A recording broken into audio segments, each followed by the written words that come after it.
Assalamualaikum warahmatullahi wabarakatuh.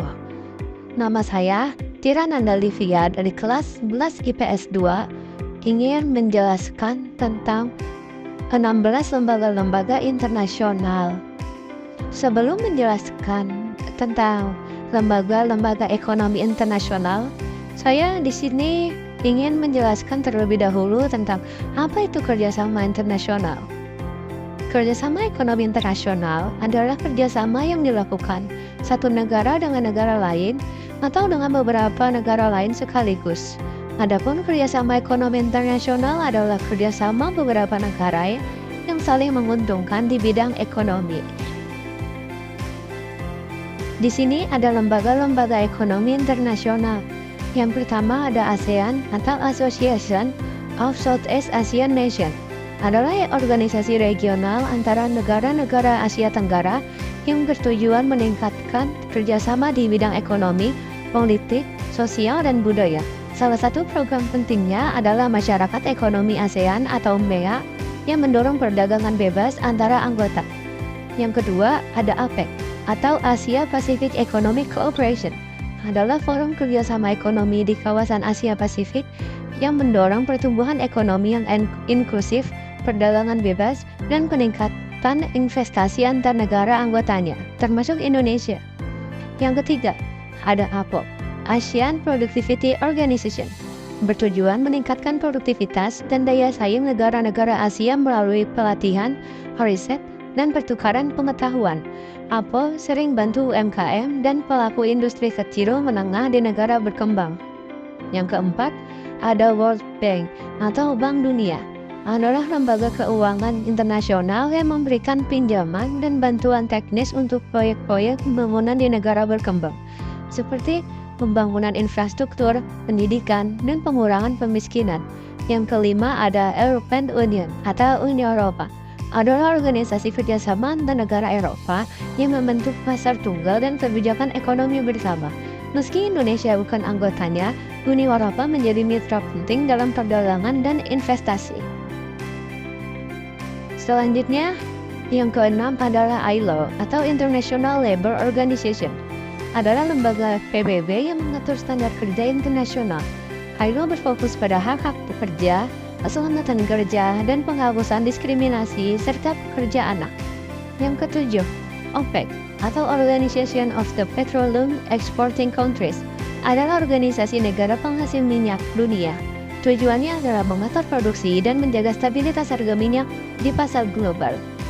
Yang kedelapan, ada IMF atau International Monetary Fund, memberi pinjaman dan dukungan kebijakan ekonomi kepada negara yang mengalami krisis keuangan. Salah satunya Indonesia. Indonesia pernah menerima bantuan dari IMF saat krisis ekonomi 1998. Yang kesembilan ada Liga Arab, yang merupakan organisasi negara-negara Arab yang bekerja sama dalam berbagai bidang, termasuk ekonomi.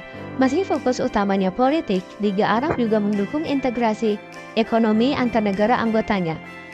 Yang ke-10 ada ADB atau Asian Development Bank. Adalah lembaga keuangan yang fokus pada pembangunan ekonomi dan sosial di kawasan Asia. ADB banyak mendanai proyek pembangunan di Indonesia seperti transportasi dan energi. Yang ke-11 ada NAFTA atau North American Free Trade Agreement. Adalah perjanjian perdagangan bebas antara Amerika Serikat, Kanada, dan Meksiko. Sekarang dikenal sebagai USMCA. Perjanjian ini memperkuat hubungan dagang antara negara di Amerika Utara. Selanjutnya, yang ke-12 ada IDB atau Islamic Development Bank. Adalah bank pembangunan yang berlandaskan prinsip syariah. IDB ini juga memberikan pembiayaan dan bantuan teknis kepada negara-negara Islam, termasuk Indonesia, untuk pembangunan sosial dan ekonomi. Yang ke-13 ada UNDP atau United Nations Development Program. Adalah badan PBB yang membantu negara berkembang mencapai pembangunan berkelanjutan, mengurangi kemiskinan, dan memperkuat tata kelola pemerintahan. Yang ke-14 ada ECOSOC atau Economic and Social Council. Adalah bagian dari PBB yang mengkoordinasikan kerjasama internasional di bidang ekonomi dan sosial. ECOSOC juga berperan dalam mengawasi pencapaian tujuan pembangunan global. Yang ke-15 ada WTO atau World Trade Organization. Adalah organisasi internasional yang mengatur perdagangan global agar adil dan bebas hambatan. WTO juga menyelesaikan sengketa dagang antar negara anggota. Yang terakhir, ada Organization of Economic Cooperation and Development. Adalah organisasi negara-negara maju yang bekerja sama menyusun kebijakan ekonomi untuk meningkatkan pertumbuhan dan stabilitas global. Indonesia ikut dalam berbagai kerjasama ini meski belum jadi anggota penuh.